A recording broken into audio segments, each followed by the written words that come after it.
মরণে কথা স্মরণ কি তোর নাই, মরণে কথা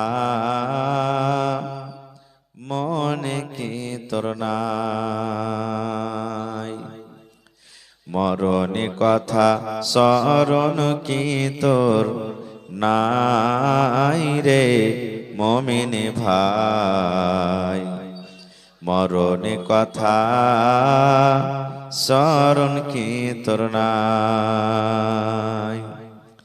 তুমি যখন যাবে মরে, তুমি যখন যাবে মরে, নিয়ে যাবে খাটে করে, রেখে দিবে মাটির বিছানায় রে মুমিন ভাই, মরণে কথা স্মরণ কি তোর নাই। মাল ধন পয়সা কড়ি থেকে যাবে পাকার বাড়ি, মাল ধন পয়সা কড়ি, মাল ধন পয়সা কড়ি থেকে যাবে দালান বাড়ি, কিছুই তোমার কাজে আসবে না রে মুমিন ভাই, মরণে কথা মনে কি তোর নাই, মরণে কথা স্মরণ কি তোর নাই রে মুমিন ভাই, মরণে কথা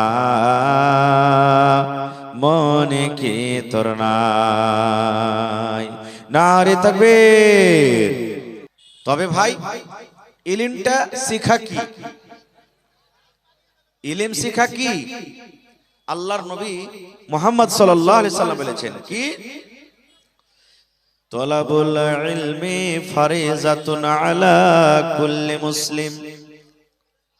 আল্লাহর নবী বলেছেন, হে আমার উম্মতেরা, নর হোক কিংবা নারী হোক, আল্লাহর নবী শুধু নর কিংবা নারীকে বাছাই করে বলেননি, গোটা পৃথিবীতে যত মুমিন মুমিনা মুসলমান মুসলিমা বেটা ছেলে বেটি ছেলে রয়েছেন, সমস্ত মুসলমানদের ব্যাপারে নবী বলেছেন, উম্মত রে, ইলম শিখা তোমাদের প্রতি ফরজ, ইলম তোমাদেরকে শিখতে হবে, কারণ ইলম বিনা তোমাদের জীবন হলো আধুরা।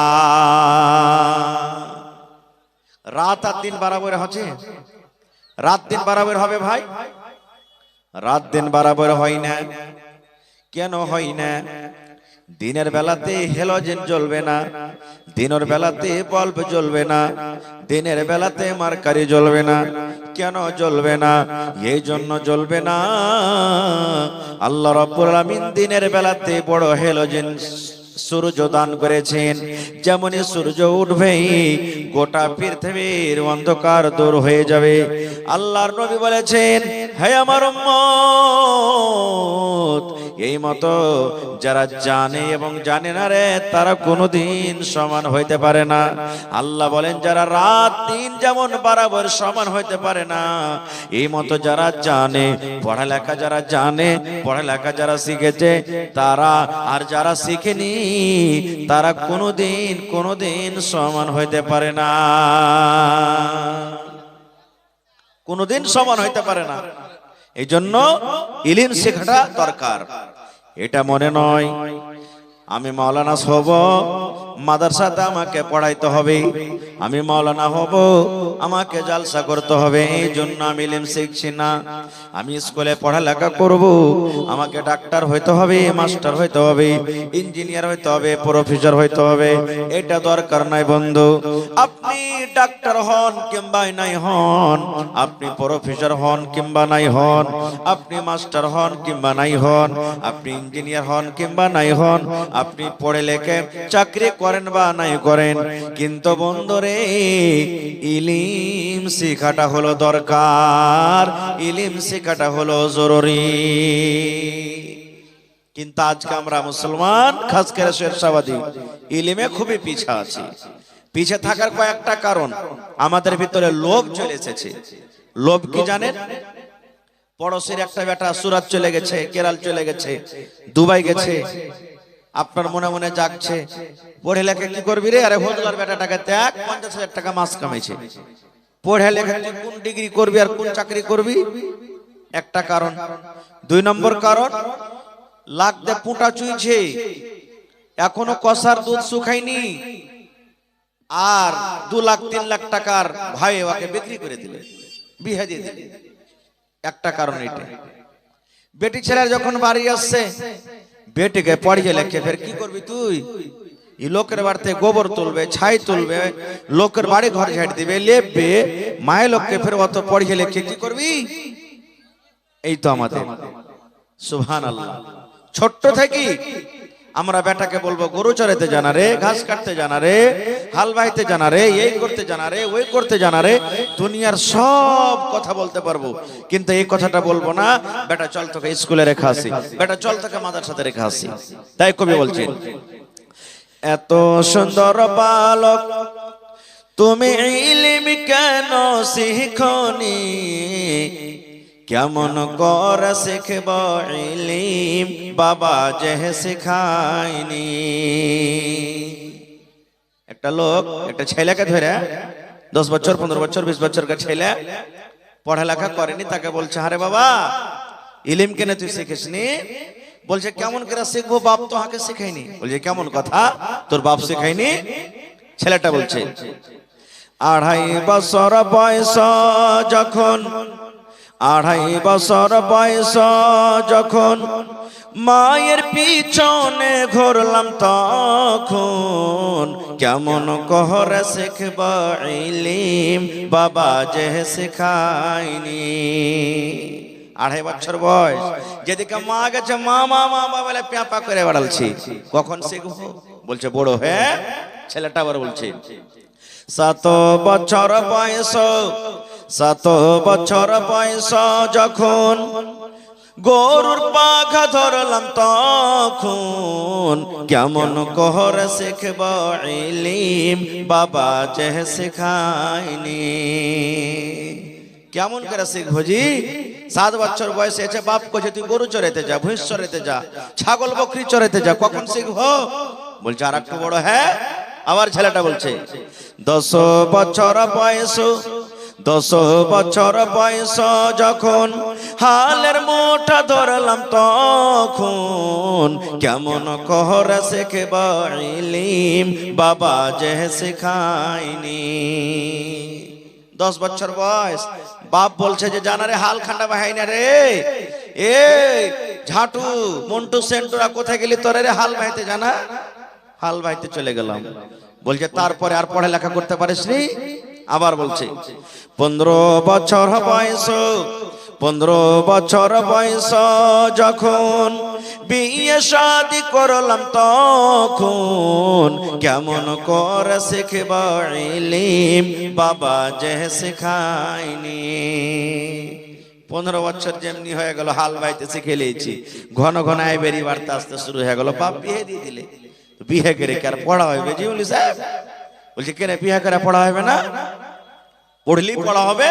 ছেলে বলছে 20 বছর বয়স, 18 বছর বয়স যখন ছেলে মেয়ের বাপ তখন, কেমন করে শিখব ইলম বাবা যে শিখায়নি।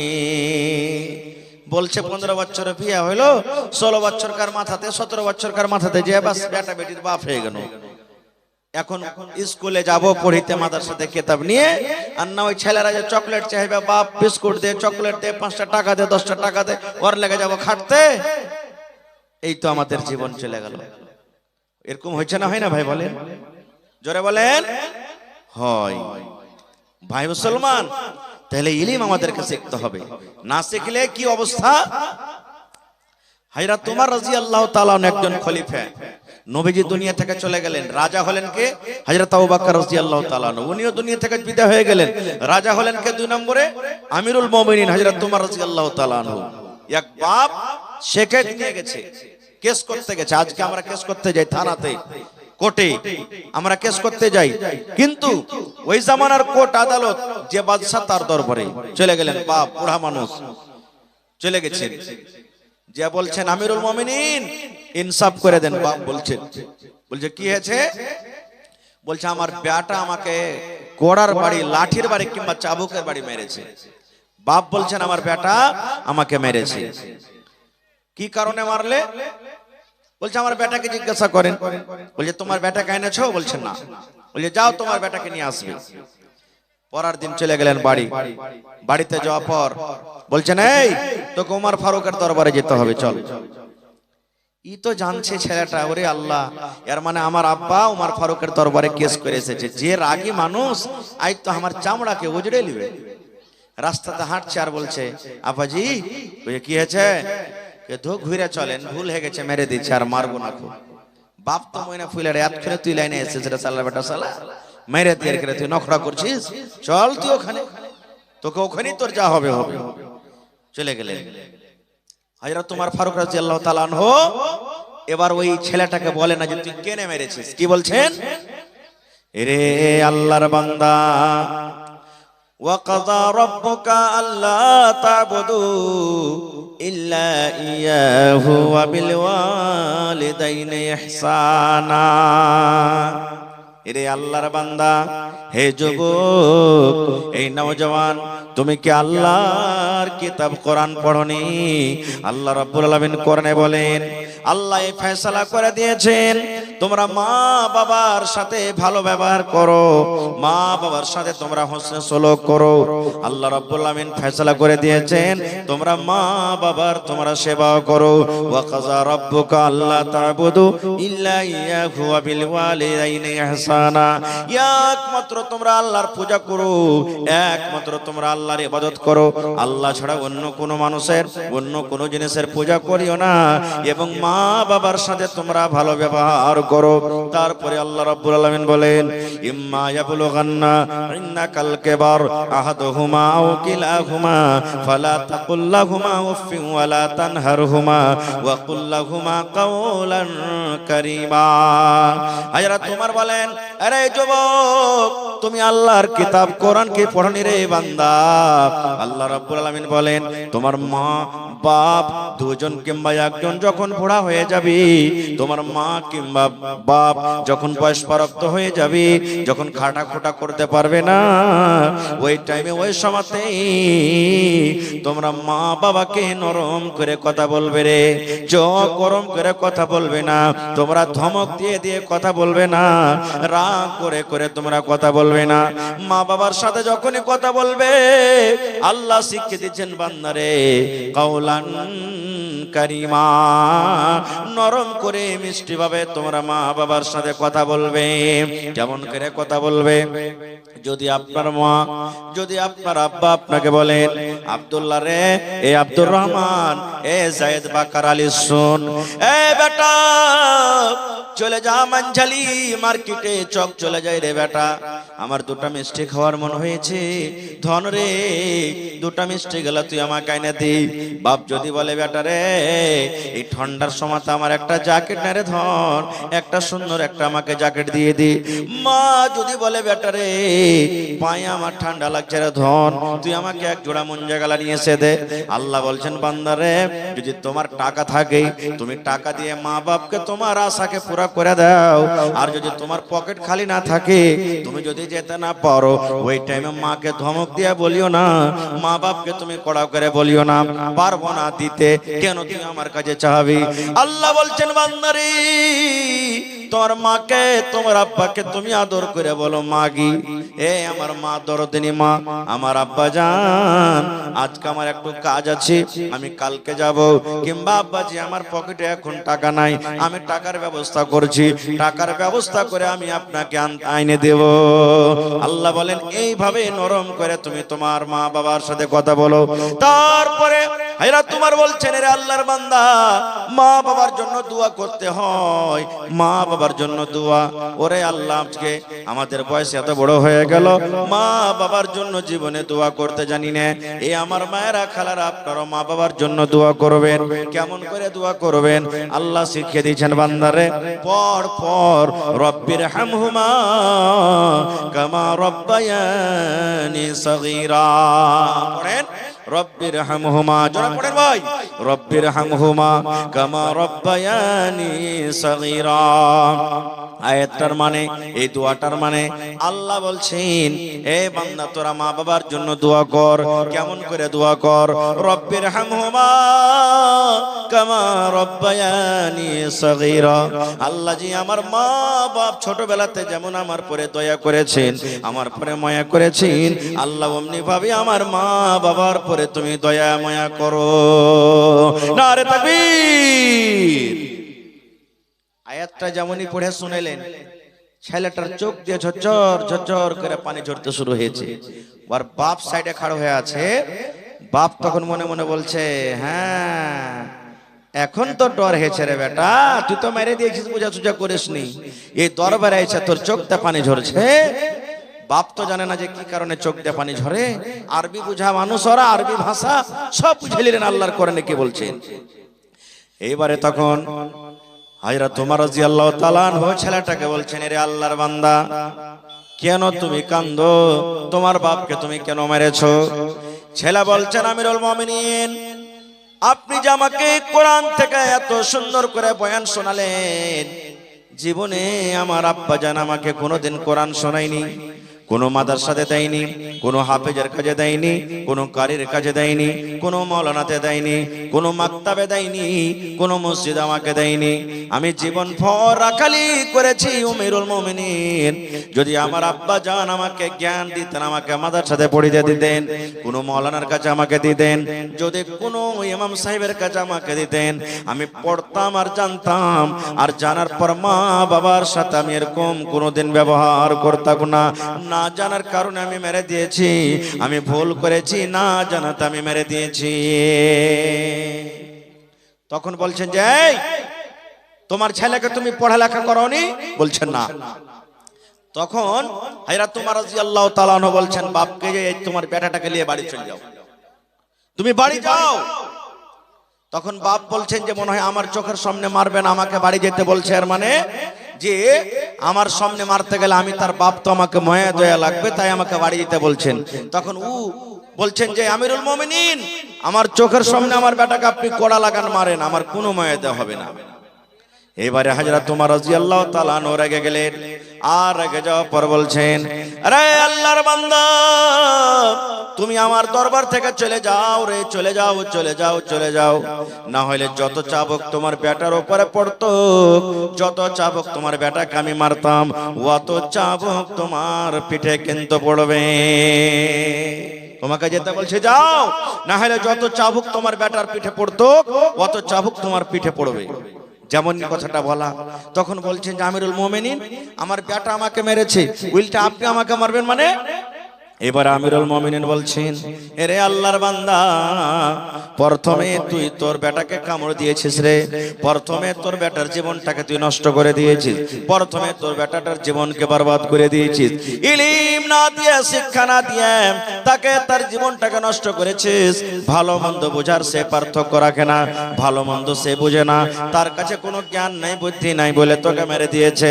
এবার পরে না জানার কারণে তোমার বেটা তোমাকে মেরেছে, প্রথমে তুমি তাকে কামড় দিয়েছো, প্রথমে তাকে তুমি বরবাদ করেছো। এবার না জানার কারণে তোমার বেটা তোমাকে প্রথমে মারেনি, দ্বিতীয় নম্বরে তোমাকে মেরেছে। এই জন্য তোমার ভুল, তুমি কেন ছেলেটাকে ইলম শিখাওনি? আজকে আমাদের অবস্থা ভাই ঠিক, বাড়িতে মাসে 2 মাসে 5 মাসে 5 বার 10 বছর করে বিচার বসে। কেন? কারণটা কি? এই ইলম না থাকার কারণে, ইলম না থাকার কারণে। ভাই আমার, এই যে আমার আগে ওই নেতাজি কি নাম ওর ছিল, খুব দামি কথা বলে গেলেন, খুবই দামি কথা বলে গেলেন যে বাড়ি বানান না আপনি, টিনের বাড়িতে জীবন কাটিয়ে দেন, জমি জায়গা নিতে না পারেন জীবন কাটিয়ে দেন, কিন্তু ছেলেরাকে আপনি পড়ান, না হলে ওই ছেলে বড় যখন হবে তখন জুয়ারি হবে, শরাবি হবে, হ্যাঁ লুচ্চা লাফাঙ্গা হবে। আর আপনার যে এত কষ্ট করে দাওলাত করা, বাড়ি ঘর করা, ও বিক্রি করবে আর ওকে নষ্ট করে দিবে। বুড়াইতে গেলে টুকুর টুকুর করে আপনি তাকাবেন, আপনার কিচ্ছু চলবে না তখন।